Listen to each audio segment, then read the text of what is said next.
Start sir. Hello. Good morning बच्चों, जैसा कि आप सभी को पता है कि हमारा जो है EHSSM होने जा रहे हैं, तो उसके रिगार्डिंग जो है मैंने रिवीजन वर्क आपको दिया है और सिलेबस भी जो है आपको मिल गया है। तो उसके अकॉर्डिंग वैसे तो मैं लेसन जो है ये करवा चुकी हूँ, आपको अभी करवाया था, लेकिन थोड़ा सा रिवीजन के लिए एक बार हम फिर रीड कर लेते हैं, क्योंकि जो क्वेश्चंस आने हैं आपके वो ऑप्शनल होंगे, जैसा आपने पहले टेस्ट दिया था उसके अकॉर्डिंग ही। और हम अगर थोरोली लेसन नहीं पढ़ेंगे तो हम जो है क्वेश्चन आंसर नहीं कर पाएंगे। तो इसलिए जो है हम एक बार दोबारा से रीड करते हैं लेसन को। लेसन है हमारा राजस्थान की रजत बूंदे, लेखक है अनुपम मिश्र। और जो पेज नंबर है बेटा वो है आपका 9। पेज नंबर 9 ओपन करेंगे और लेसन निकालेंगे राजस्थान की रजत बूंदे। तो क्या कहता है अनुपम मिश्र जी राजस्थान के बारे में हमें बताते हैं कि किस प्रकार जो है वहाँ पानी को इकट्ठा करके और किस प्रकार जो है उसे प्रयोग में लाया जाता है। तो पसीने से तरबतर चेलवांजी कुएं के भीतर काम कर रहे हैं। चेलवांजी क्या होते हैं? जो कुएं की खुदाई और चिनाई करते हैं, राजमिस्त्री भी आप कह सकते हैं। कोई 23-35 हाथ गहरी कुई हो चुकी है। अब भीतर गर्मी बढ़ती ही जाएगी। जब कुई की गहराई जो है 4-5 30-35 हाथ हो जाती है, तो जो गर्मी है वो नीचे बढ़ती जाती है। और जो कुई का व्यास है, घेरा बहुत ही संकरा है। जो कुई है बेटा वो ऊपर से बहुत ही संकरी होती हैं, यानी कि ज्यादा चौड़ी नहीं होती। कुएं बड़े होते हैं, उनका जो आकार है ऊपर से वो बड़ा होता है, लेकिन जो कुएं का आकार है वो छोटा होता है, बिल्कुल संकरा होता है। उखरू बैठे चुलवांजी की पीठ और छाती से एक एक हाथ की दूरी पर मिट्टी है। अभी क्या है, जहां पर नीचे चेलवांजी बैठा है, उखरू उखरू मीन्स घुटनों के बल जो बैठा हुआ है, क्योंकि वो कुई जो है इतनी बड़ी तो है नहीं, इतनी चौड़ी कि भाई वो आराम से पैर फैलाकर बैठ सके, तो इसलिए वह उखरू बैठा है। चेलवांजी पंजों के बल घुटने मोड़कर वो बैठा हुआ है। तो फिर क्या है कि जो उसकी पीठ और छाती से एक एक हाथ की दूरी पर मिट्टी है।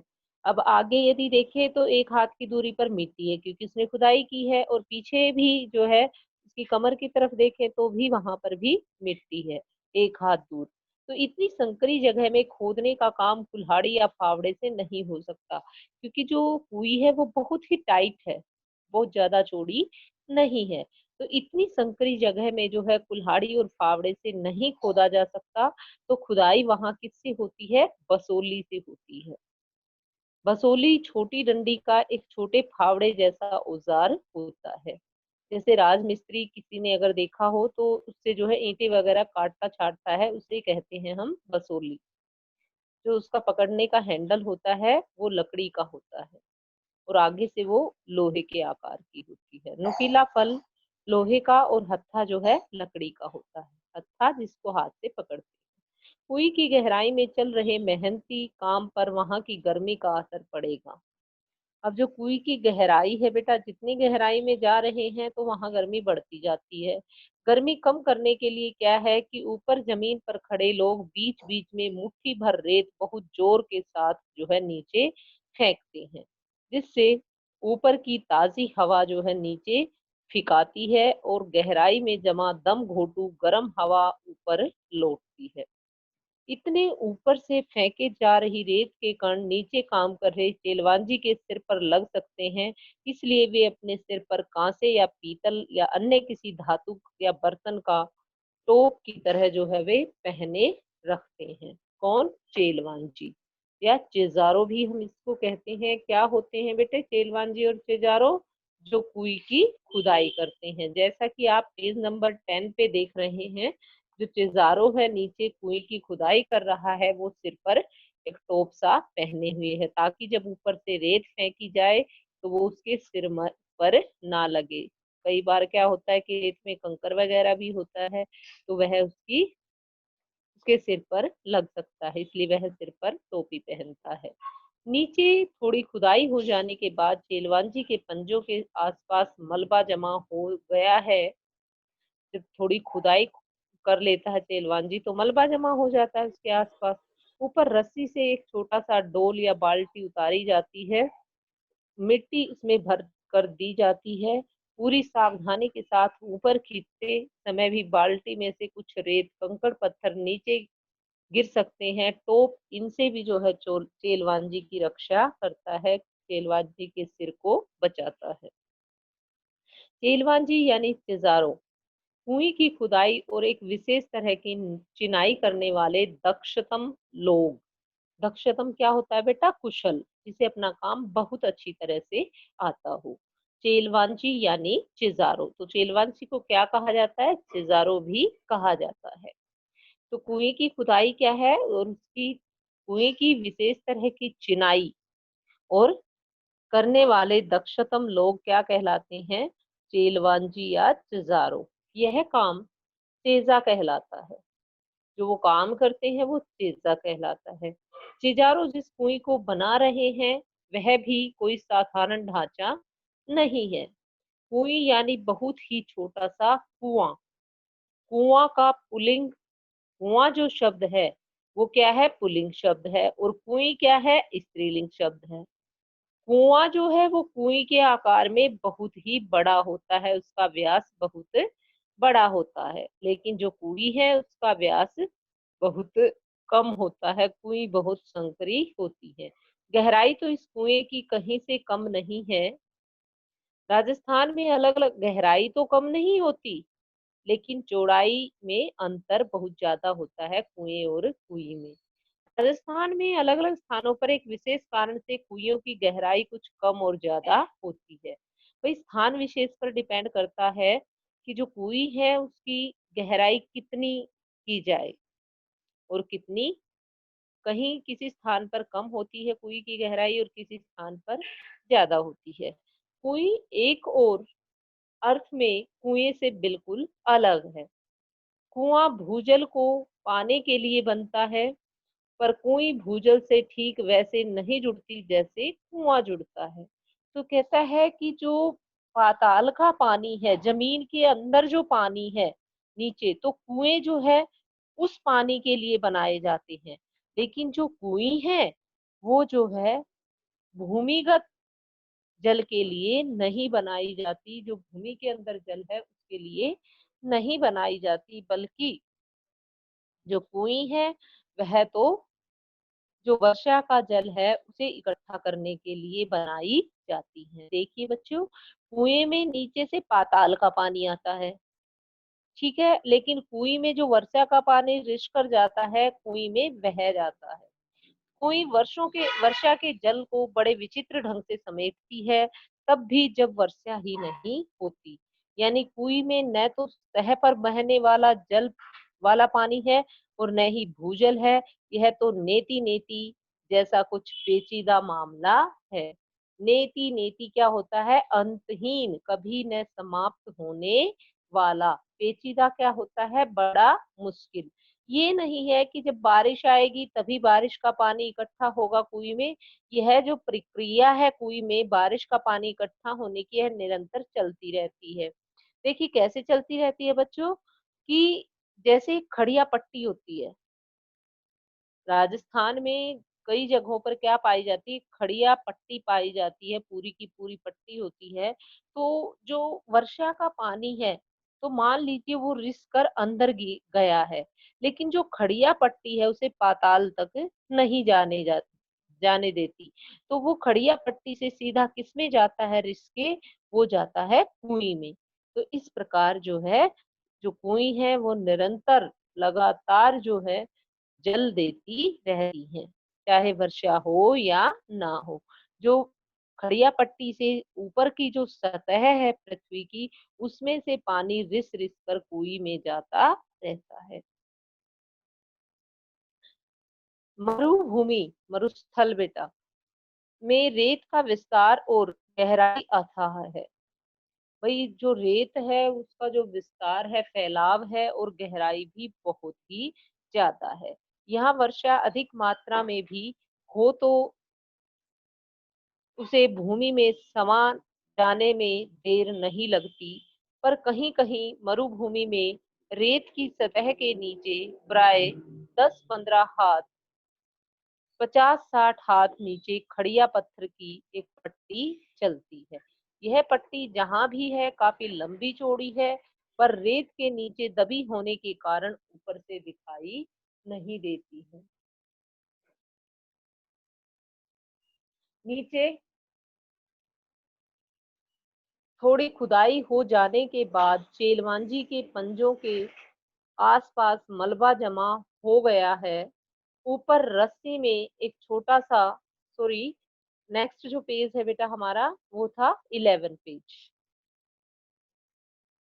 50-60 हाथ नीचे खड़िया पत्थर की एक पट्टी चलती है और उसमें जो है उसके बाद क्या है कि जो वर्षा का पानी है उसे भूमि में समा जाने में देर नहीं लगती, क्योंकि रेतीली भूमि है वहां की। लेकिन कहीं कहीं मरुभूमि में क्या है, रेत की सतह के नीचे क्या पाई जाती है, खड़िया पट्टी। तो वो जो है खड़िया पट्टी उस पानी को अंदर नहीं जाने देती, भूमि के अंदर पाताल तक नहीं जाने देती।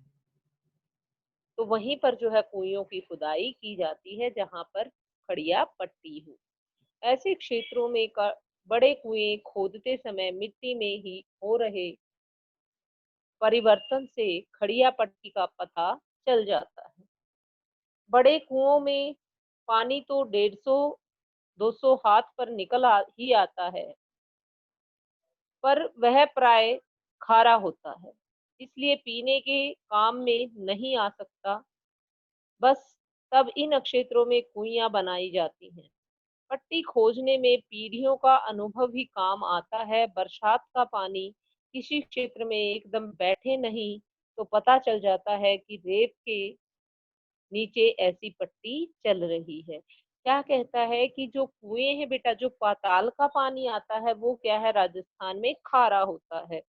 तो वो जो है हम पीने वगैरह के लिए प्रयोग नहीं कर सकते। इसलिए जो है क्या कहता है कि 150-200 हाथ पर वैसे तो पानी निकल आता है वहां पर, लेकिन क्या है कि वो खारा होता है। तो क्या कहता है कि इन क्षेत्रों में कैसे पता चलता है खड़िया पट्टी का कि यहाँ पर खड़िया पट्टी है, कि कुछ लोगों का तो वर्षों का अनुभव होता है कि जब बरसात का पानी जल्दी से एकदम नीचे नहीं बैठता तो अनुमान लगा लिया जाता है कि यहाँ पर खड़िया पट्टी है। यह पट्टी वर्षा के जल को गहरे खारे भूजल तक जाकर मिलने से रोकती है। यह जो है पाताल पानी तक जो है नहीं पहुंचने देती वर्षा के पानी को, यह खड़िया पट्टी।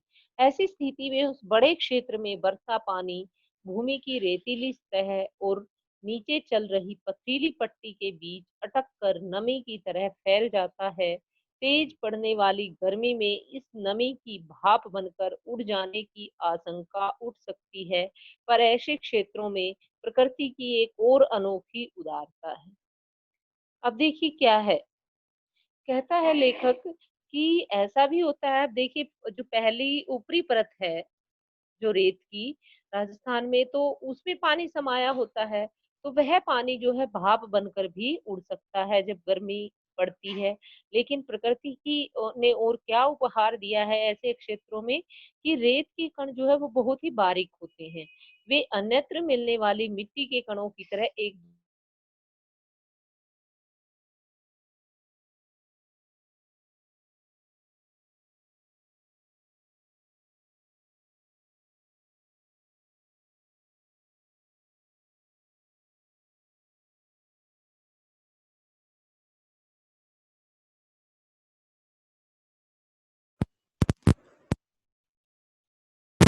Hello ma'am. है। फिर क्या होगा कण चिपकने के बाद कि वह अपनी जगह छोड़ देंगे वहां से, और जगह छोड़ने की क्या बाद क्या हो जाएगा, भूमि में दरारें पड़ जाएंगी। और उससे क्या होगा कि जो पानी है वो वाष्प बनकर उड़ने की संभावना ज़्यादा रहती है। लेकिन जो राजस्थान की मिट्टी है वो रेतीली है, ना तो रेत के कण आपस में चिपकते हैं, ना वे जगह छोड़ते हैं। इस प्रकार धरती की जो नमी है, वो इन दरारों से जो है गर्मी के कारण जो है वाष्प बनकर उड़ जाती है। लेकिन राजस्थान में ऐसा नहीं होता क्योंकि वहाँ मिट्टी के जो कण हैं वो एक दूसरे से चिपकते नहीं हैं। पर यहाँ बिखरे रहने में ही संगठन है। अब देखिए, जब रेत के कण बिखर जाते हैं तो यहाँ वही संगठन है, उसी के कारण जो है भूमि के अंदर पानी रह पाता है। इसलिए लेखक ने कितनी सुंदर लाइन कही है कि जहाँ अलगाव है वहाँ लगाव भी है। अब देखिए, रेत के कण क्या हैं? अलग-अलग हैं, लेकिन अलग-अलग होने के कारण ही उनमें लगाव होता है, उनके अंदर पानी ठहर पाता है। तो इसलिए लेखक ने ये पंक्ति कही है कि जहाँ लगाव है वहाँ अलगाव भी है। तो फिर क्या कहता है लेखक कि यहाँ पर बिखरे रहने में ही संगठन है, कि अलग-अलग रहने में ही यहाँ एकता है। मरुभूमि में रेत के कण समान रूप में बिखरे रहते हैं। यहाँ परस्पर लगाव नहीं, इसलिए अलगाव भी नहीं होता। भई यहाँ न तो वे अपने जो रेत के कण है वो एक दूसरे से मिलते हैं, लगाव करते हैं और इसी कारण जो है वो अलग-अलग भी नहीं होते, वहाँ दरारें भी नहीं पड़ती। पानी पानी गिरने पर जो कण हैं थोड़े भारी हो जाते हैं सॉरी, पर अपनी जगह नहीं छोड़ते। इसलिए मरुभूमि में धरती पर दरारें नहीं पड़ती, भीतर समाया वर्षा का जल भीतर ही बना रहता है।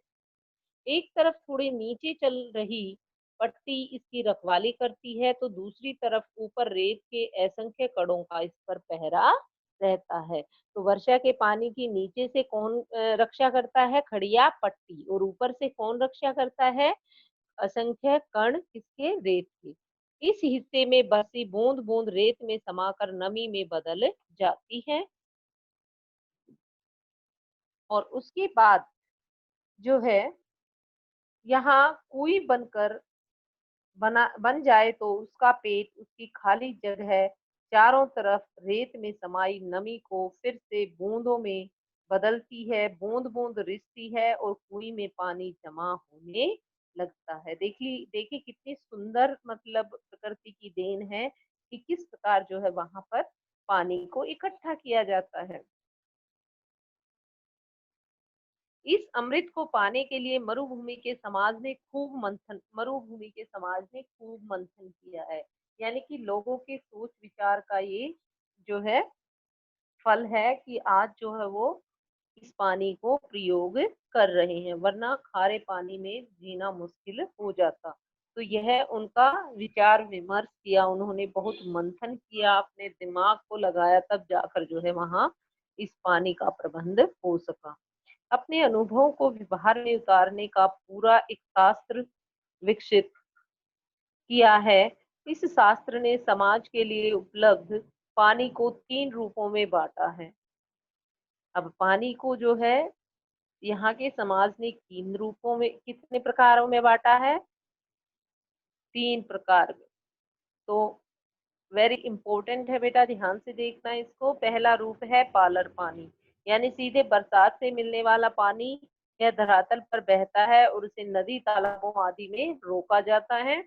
यहाँ आदि शब्द में भी बहुत कुछ छिपा है, उसका पूरा विवरण आगे कहीं और मिलेगा। नदी तालाब आदि मतलब क्या है कि वहां पर बावड़ियां बना दी जाती हैं छोटी छोटी सी, और वहां पर जो है जो वर्षा का पानी है वो सीधा बहकर उनमें जाता है और उनमें इकट्ठा हो जाता है। हमारे की तरह यहाँ पर जो है, जैसे हमारे यहाँ वेस्ट होता है वर्षा का पानी, हर राजस्थान में उसे वेस्ट नहीं किया जाता। फिर क्या कहता है लेखक? दूसरा रूप है पानी का पाताल पानी। यह वही भूजल है जो कुओं में से निकलता है, जो पाताल से निकलता है। जब जहाँ वहां तक खुदाई की जाती है जब तक कि पाताल से पानी निकलना न शुरू हो। तो वो होता है पाताल पानी। और रेजानी पानी क्या होता है बेटा? धरातल से नीचे उतरा लेकिन पाताल में न मिल पाया पानी, रेजानी पानी होता है। देखिए, जो कुओं में आता है वो पाताल पानी है, जो कुइयों में आता है वो रेजानी पानी है, और जो सीधा वर्षा का पानी बहकर नदियों, तालाबों, बावड़ियों आदि में भर जाता है वो कहलाता है पालर पानी। वर्षा की मात्रा नापने में भी इंच या सेंटीमीटर नहीं बल्कि रेजा शब्द का प्रयोग किया जाता है। तो वहां जो है पानी को मापने की इकाई क्या है बेटा? रेजा। और रेजा का माप धरातल पर हुई वर्षा को नहीं, धरातल में समाई वर्षा को नापता है। धरातल के अंदर, धरातल धर भूमि के अंदर जितनी वर्षा का पानी समाया है, रेजा जो है उसको मापता है। उस दिन वर्षा की को 5 अंगुल रेजा क्या है? रेजा का माप कैसे किया जाता है कि मरुभूमि में पानी इतना गिरे कि 5 अंगुल भीतर समा जाए, तो उस दिन की वर्षा को 5 अंगुल रेजो कहेंगे। यदि बारिश इतनी हो कि जमीन के अंदर जो है 5 हाथ तक पानी समा जाए, सोख ले मतलब जो रेत है वो उसको, तो कहेंगे कि 5 अंगुल, 5 अंगुल जो है यदि वो पानी वर्षा का रेत के अंदर समा जाए, तो कहेंगे 5 अंगुल रेजा बारिश हुई। रेजानी पानी खड़िया पट्टी के कारण पाताल पानी से अलग बना रहता है। ऐसी पट्टी के अभाव में रेजानी पानी धीरे धीरे नीचे जाकर पाताल पानी में मिलकर अपना विशिष्ट रूप खो देता है। तो लेखक यहाँ क्या कहना चाहता है कि जहां पर जो है खड़िया पट्टी नहीं है, वहां पर जो है ये पालर पानी कहाँ पर मिल जाता है? सीधा जाकर पाताल पानी में मिल जाता है, और वहां पर जो है रेजानी पानी नहीं मिलता। यदि किसी जगह भूजल पाताली पानी खारा है, तो रेजानी पानी भी उसमें मिलकर खारा हो जाता है। अब देखिए, जब पाताल पानी में मिलता है रेजानी पानी, तो वो भी खारा हो जाता है।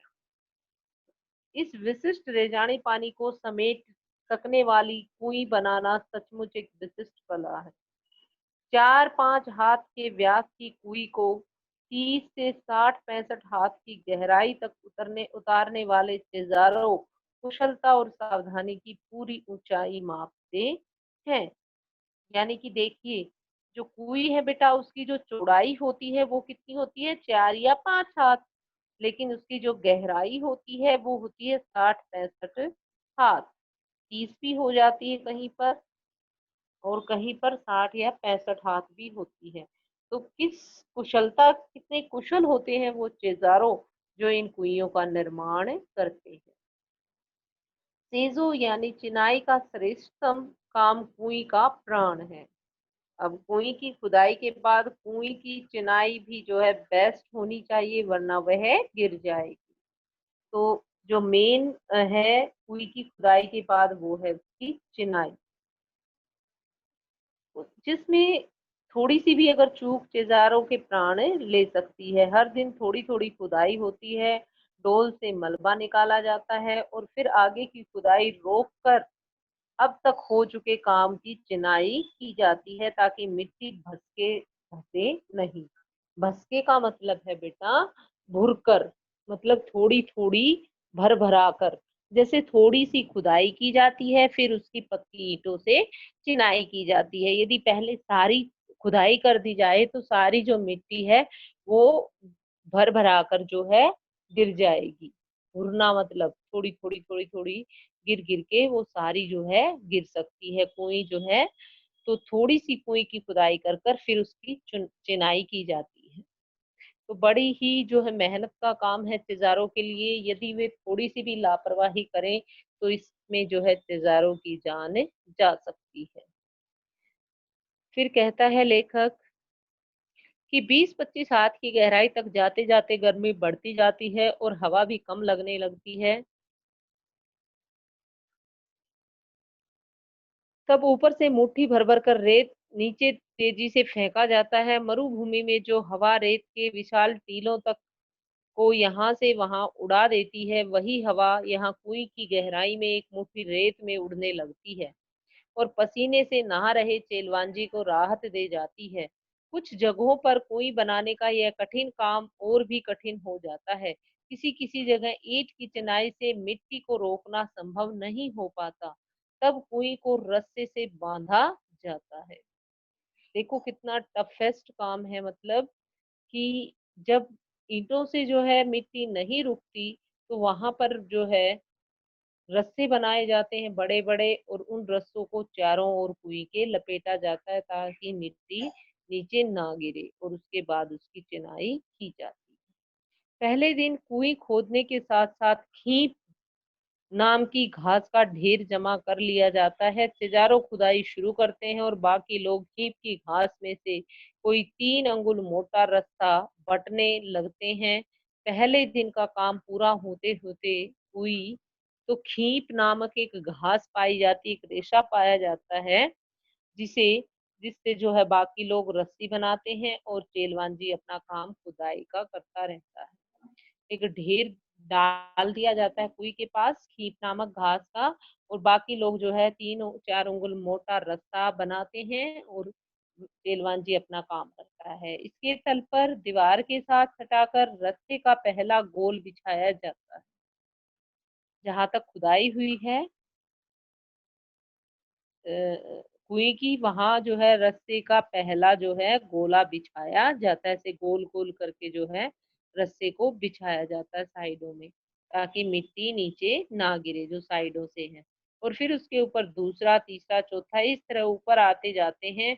खीप घास से बना खुरदरा मोटा रस्सा हर घेरे पर अपना वजन डालता है और बटी हुई लड़ियां एक दूसरे में फंसकर मजबूती से एक के पर एक बैठ जाती हैं। रस्सी का आखिरी छोर ऊपर रहता है।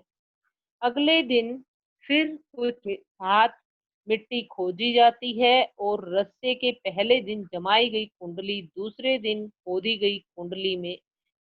खोदी गई जगह में सरका दी जाती है। फिर कहता है कि अगले दिन फिर कुछ हाथ मिट्टी खोदी जाती है और फिर क्या है, रस्से की पहले दिन जमाई गई कुंडली दूसरे दिन खोदी गई जगह में सरका दी जाती है। अब क्या होता है, ऊपर छूटी दीवार में अब नया रास्ता बना कर बांधा जाता है। देखिए पहले जब ऊपर था रास्ता तो उसे नीचे सरका दिया जाता है और ऊपर वाले जो जगह है उस पर नया रास्ता बनाकर ऐसे गोल गोल डाला जाता है। बीच बीच में कहीं कहीं चिनाई भी करते जाते हैं। लगभग 5 हाथ के व्यास की कुई में रस्से की एक ही कुंडली का सिर्फ एक घेरा बनाने के लिए लगभग 15 हाथ लंबा रस्सा चाहिए। यानी कि एक घेरा बनाने लगभग 5 हाथ के व्यास की कुई में यदि 5 हाथ चौड़ी कुई है तो कुएं में रस्से की एक गोलाई बनाने के लिए जो है 15 हाथ लंबा रास्ता बनाना पड़ता है। एक हाथ की गहराई में रस्से के 8-10 लपेटे खप जाते हैं। यानी कि यदि एक हाथ की गहराई देखें तो वहां रस्से के 8-10 लपेटे खप जाते हैं और इतने में ही रस्से की कुल लंबाई 150 हाथ हो जाती है। अब यदि 30 हाथ गहरी कुएं की मिट्टी को थामने के लिए रस्सा बांधना पड़े तो रस्से की लंबाई 4000 हाथ के आसपास बैठती है। नए लोगों को तो समझ में ही भी नहीं आएगा कि यहाँ कुएं खुद रही है कि रास्ता बन रहा है। जैसे अगर आप लोग उधर जाएँगे, अब आपने जैसे पढ़ लिया है तो शायद पता भी चल जाए, लेकिन यदि कोई अनजान व्यक्ति उधर जाता है, तो उसे तो यही पता नहीं चलता कि ये हो क्या रहा है, रस्सी बनाई जा रही है या कुएँ की खुदाई की जा रही है। इसके बाद कहीं-कहीं न तो ज़्यादा पत्थर मिलता है, न खींच है, लेकिन रेजानी पानी है तो वहाँ भी कुइयाँ ज़रूर बनानी है। ऐसी जगहों पर भीतर की चिनाई लकड़ी के लंबे लट्ठों से की जाती है। लट्ठे अरणी, बण, बावल, कुम्भट के पेड़ों की डगालों से बनाए जाते हैं। तना या मोटी टहनियाँ, डगाल क्या होते हैं हमारे? मोटी टहनियाँ, जैसे पेड़ों के नाम बताए उन्होंने लट्ठे के पेड़, अरनी के पेड़, बन के पेड़, बावल और कुम्भट, इनकी जो है तना या मोटी टहनियाँ लेकर जो है बड़े-बड़े लट्ठों से जो है मिट्टी साइड में खड़े कर दिए जाते हैं ताकि मिट्टी जो है भुरकर नीचे न गिरे। इस काम के लिए सबसे ज़्यादा उम्दा जो लकड़ी होती है वो अरणी की होती है। जो अरणी की लकड़ी है वो बेस्ट होती है इस काम के लिए। लट्ठे नीचे से ऊपर की ओर एक दूसरे में फंसा कर सीधे खड़े किए जाते हैं। फिर इन खींच की रस्सी फिर इन्हें जो है इन लट्ठों को खींच की रस्सी से बांधा जाता है।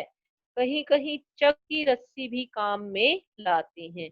यह भी एक जो है एक प्रकार की घास ही समझिए, चक एक प्रकार की वनस्पति है जिससे रस्सी बनाई जाती है। अब क्या है कहीं-कहीं पर चग और कहीं-कहीं पर क्या बताया है लेखक ने कि कहीं-कहीं पर खीप नामक घास से रास्ता बनाया जाता है और कहीं पर चग नामक घास से रास्ता बनाया जाता है। यह बंधाई भी कुंडली का आकार लेती है। कुंडली मतलब गोलाई का आकार लेती है, इसलिए इसे सर्पिणी भी कहते हैं। नेक्स्ट पेज नंबर 16 बेटा। पेज नंबर 16 पे देखते हैं कि नीचे खुदाई और चिनाई का काम कर रहे चेलवांजी को मिट्टी की खूब परख रहती है। खड़िया पत्थर की पट्टी आते ही सारा काम रुक जाता है। इस क्षण नीचे धार लग जाती है, जेजारो ऊपर आ जाते हैं। कुएं की सफलता यानी सजलता उत्सव का अवसर बन जाती है। यदि कुई सफल हो गई है, यदि कुई की खुदाई और चिनाई अच्छी तरह से हो गई है, तो वहां पर एक उत्सव जैसा माहौल होता है, एक त्योहार जैसा माहौल होता है।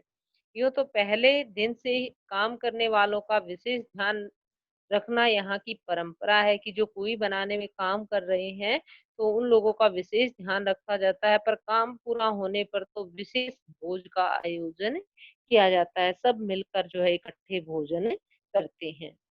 चेलवांजी को विदाई के समय तरह-तरह की भेंट दी जाती थी। जब जुझारू जो है कुएं का निर्माण करके कुएं पूरी करके जब जाता था, तो उसे अनेक उपहार दिए जाते थे। आज प्रथा आज प्रथा क्या है कि उसे पूरे वर्ष सम्मानित किया जाता था। कुछ भी घर में फंक्शन होता तो चिज़ारों को ज़रूर बुलाया जाता था और ये वर्ष भर जो है तीज त्योहारों पर, विवाह जैसे मंगल अवसरों पर नेक भेंट दी जाती थी, गिफ्ट दिए जाते थे और फसल आने पर खलिहान में उनके नाम से अनाज का एक ढेर भी लगता था। अब सिर्फ मजदूरी देकर भी काम करवाने का रिवाज आ गया है। कई जगहों पर ठेकेदारों के बदले सामान्य गृहस्थ भी इस विशिष्ट कला में कुशल बन जाते थे। जैसलमेर के अनेक गांवों में पालीवाल ब्राह्मणों और मेघवालों जो अनुसूचित जाति के अंतर्गत के हाथों से 100-200 बरस पहले बनी पार या कुइयां वो बहुत ही स्लो है बेटा। जो पानी की बूंदे हैं वो धीरे धीरे कुएं के अंदर जाती हैं और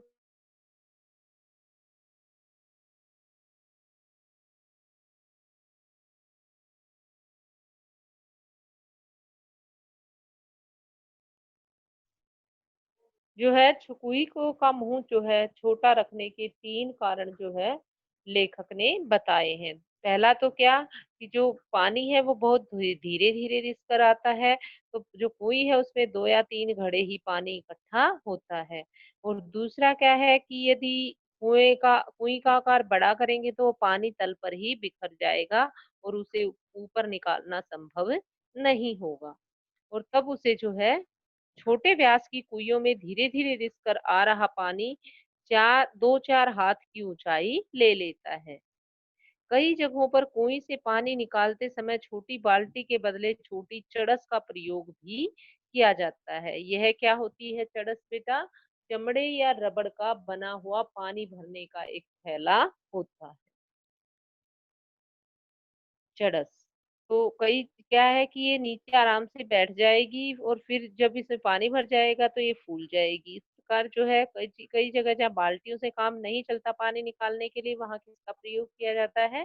चड़स का प्रयोग किया जाता है। धातु की बाल्टी पानी में आसानी से डूबती नहीं, पर मोटे कपड़े या चमड़े की चड़स के मुंह पर लोहे का वजनी कड़ा बंधा होता है और चड़स पानी में से टकराता है।